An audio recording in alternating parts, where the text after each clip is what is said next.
Whether it's trying to stop eating so much candy and cake, quitting compulsive porn usage, or rising from the ashes again after everything just seemed to crumble, we look at these situations as things that we need to be mentally strong for.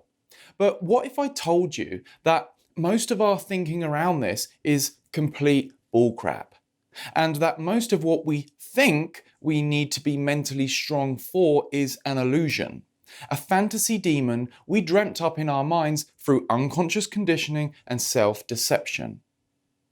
Now, I'm not denying the existence of challenging times. Life produces many, but I want you to seriously consider this. What if much of the time we're making it 100 times harder for ourselves than it needs to be? Think about the phrase mentally strong. Do we ever stop to think about what that really means and what connotations it really has? It's like if being physically strong is being able to push big weights with our body, mentally strong is being able to push big weights with our mind. And already there's a huge implication in that.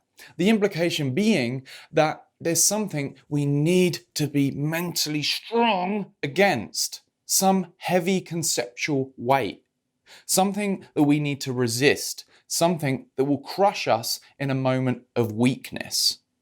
And you have to question, what actually is that? What are you having to resist? What is going to be so terrifying, so uncomfortable, and so heavy that if you're not constantly pushing through with brute force and willpower, you're just going to buckle and retreat back to the same old vices or the same old place you call the comfort zone. The comfort zone, a place where you're apparently so comfortable. Well, if the comfort zone is so comfortable, why does everyone want to leave it?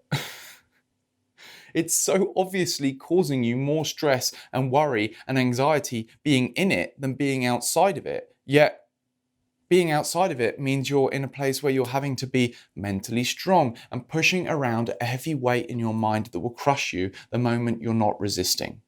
Which doesn't sound very fun, does it? No wonder we find changing our behaviour so bloody challenging. The whole way we've set up how we talk about it and therefore think about it implies something terrible. Suppose there's a bunch of people that work in a supermarket, and every day in the lunchroom they leave out a bunch of cakes and donuts and cookies and pastries that were slightly misshapen or whatever, and deemed to be too ugly to sell. Or perhaps they leave them out because they want you to love them and tell all the customers about how delicious they are, so they sell more. You've got people going up to that lunchroom, seeing all of these glistening sugary snacks out on the side and thinking they need to be mentally strong and having this unending willpower in order to resist giving in and scoffing the lot. Because somewhere in their minds, they believe that they'll be missing out. That if they don't have at least one or two, that life won't quite be as enjoyable without, or even bearably uncomfortable.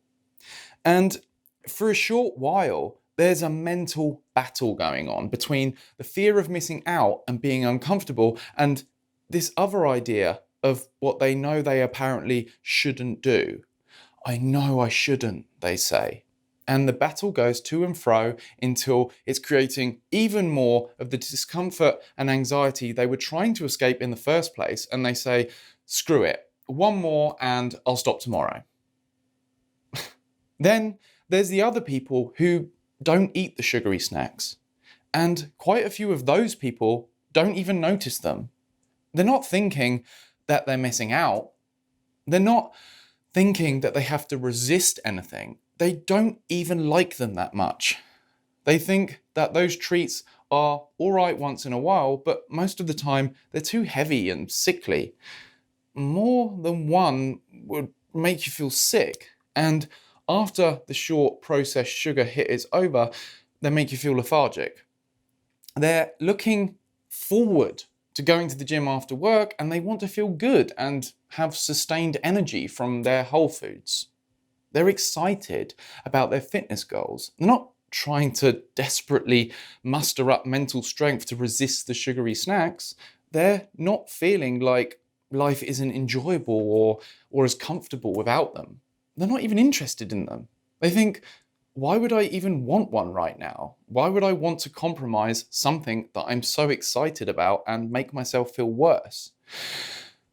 Okay, well, I know some of you are thinking, Alex, it's not that simple. These things are still a challenge, and some people are medicating for their emotional trauma through food or whatever else. And I'm not denying that. I'm not denying that sometimes there are other factors at play here. Things I've mentioned in other videos and that I'll make more videos including. And I'm not saying that I'm perfect. I've had hundreds of times where I could have made better choices, or I think I just need to treat myself, and I'm sure I'll have hundreds more. But what I am inviting you to do is to explore where just possibly you are mistaken in your thinking about how hard something really is, where there might be things you think you have to be so mentally strong for, but really most of it's to do with your beliefs around them. That you'll be missing out if you don't do something, that life will never be quite the same if you don't, that you'll be uncomfortable or not able to enjoy yourself as much, that maybe you'll try again and the shame will be too much to bear if you fail another time. So let's say you're trying to stop repetitive, compulsive porn usage. You go to stop and there's this huge fear. You feel you're going to miss out, never be able to enjoy yourself just as much. That there's going to be this unbearable withdrawal period where you flatline and you're depressed for ages, because that's what everyone says, right? You're having to be so mentally strong and constantly resist the urges, pushing around this huge, heavy mental weight in your mind. I mean, can you see how hard it would be with those beliefs? Can you see that you're likely to crumble pretty quickly because although you know you should stop, there's an even stronger belief that things will be terrible if you do. Maybe you have a few hours one day where you say, right, that's it, I'm sick of this, now's the time. And you feel all empowered and ready to go. Well, when that thought isn't there anymore, you still have the belief in the back of your mind that life isn't going to be quite as good if you don't indulge, and that there's this huge struggle. You don't need mental strength. You need to change your beliefs about it. You need to get your why straight and be clear in your reasons for doing things a different way.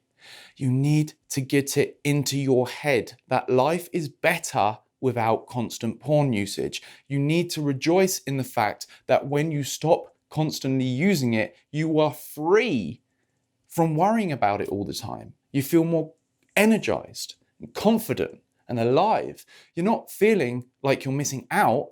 You feel that you'd be missing out on an inspiring, charged life if you fritter it all away on Pornhub, and you're loving that life. Sure, sometimes there's temptations. Sometimes the old thoughts come back. You want to do it, but you realize that's just old conditioning, and it's still there because it's been running for a while and it has some momentum to it. You don't need superhuman strength to resist it. You recognize that your true self wants to live the charged life and you're absolutely loving it. But what happens if, okay, you forget for a while and you do go for a cake and then a cookie and then a pastry?